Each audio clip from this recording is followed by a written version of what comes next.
ओम नमो भगवते वासुदेवाय। मित्रों, आपके और आपके परिवार पर भगवान नारायण की कृपा सदैव बनी रहे। हिंदू पंचांग के अनुसार हर साल भाद्रपद मास के शुक्ल पक्ष की तृतीया तिथि को हरतालिका तीज का व्रत रखा जाता है।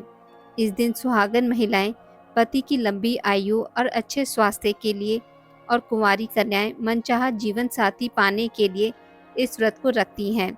इस दिन मां पार्वती और भगवान शिव की विधिवत पूजा की जाती है। इस दिन महिलाएं निर्जला व्रत रखती हैं और पूरे दिन पूजा ध्यान करने के बाद प्रदोष काल में पूजा करती हैं। इस साल हरतालिका तीज पर काफी शुभ योग बन रहा है। साल 2024 में हरतालिका तीज का व्रत 6 सितंबर दिन शुक्रवार को रखा जाएगा। भाद्रपद मास के शुक्ल पक्ष की तृतीया तिथि प्रारंभ होगी 5 सितंबर को दोपहर 12:21 पर। भाद्रपद मास के शुक्ल पक्ष की तृतीया तिथि समाप्त होगी 6 सितंबर को दोपहर 3:01 पर। ऐसे में उदया तिथि के अनुसार हरतालिका तीज का व्रत 6 सितंबर दिन शुक्रवार को रखा जाएगा। इस दिन पूजा विधि: सुबह जल्दी उठें और स्नान कर मंदिर की साफ सफाई करें। चौकी पर भगवान शिव और माता पार्वती की प्रतिमा को विराजमान करें। फल, फूल, मिठाई, माला, दुर्वा, बेलपत्र चढ़ाएं। मां पार्वती को 16 श्रृंगार की चीजें अर्पित करें। प्रतिमा के सामने दीपक और धूपबत्ती जलाएं। सच्चे मन से आरती करें और मंत्रों का जाप करें। हरतालिका तीज व्रत कथा का पाठ करें। पति की दीर्घायु और सुख शांति की प्राप्ति के लिए कामना करें।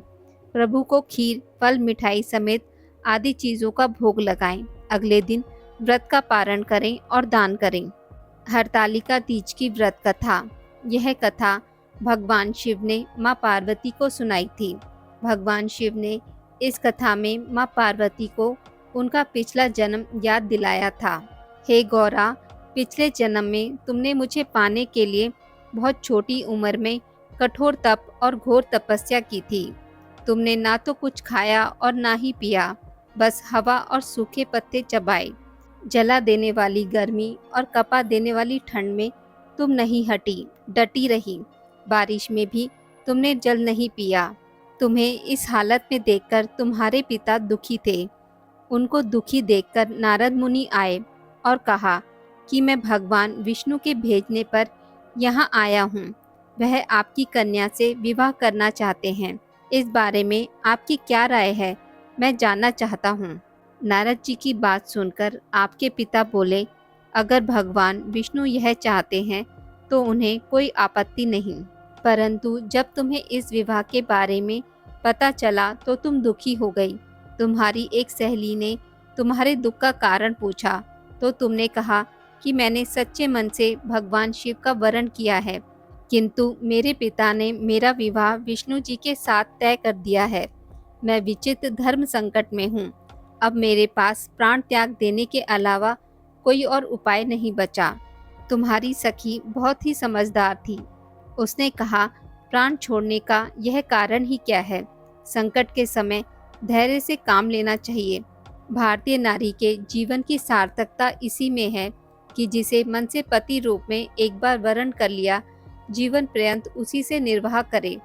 मैं तुम्हें घनघोर वन में ले चलती हूँ, जो साधना स्थल भी है और जहाँ तुम्हारे पिता तुम्हें खोज भी नहीं पाएंगे।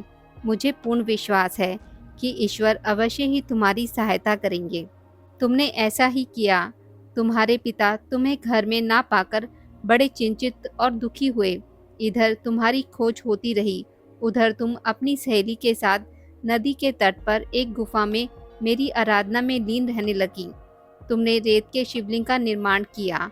तुम्हारी इस कठोर तपस्या के प्रभाव से मेरा आसन हिल उठा और मैं शीघ्र ही तुम्हारे पास पहुंचा और तुमसे वर मांगने को कहा।